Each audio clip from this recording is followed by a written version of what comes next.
Akbarlar ömrünü udak eyletin. İçim can bakıp dur menin yollarıma.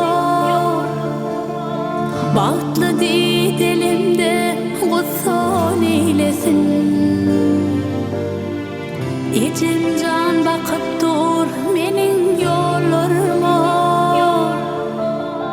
Bahtlı di dilimde gusson eylesin. İçim can bakıp dur, içim can bakıp dur menin yollarıma. Kelen yıllarımasa ömrü yakın yok. Sıfata başımı derdim yüküm yok. Min bağısı demeye asla hakkım yok. İçim can bakıp dur menin yollarıma. Kevem yıllarımasa ömrü yakın yok. Sıfata başımı derdim yüküm yok. Min bağısı demeye asla hakkım yok.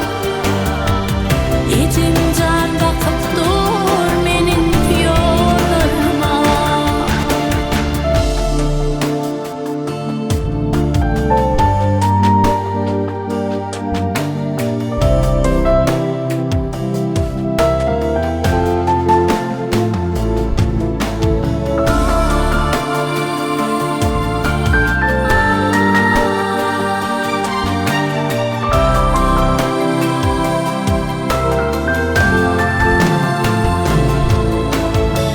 Keremin pincini bağıtıma bağla.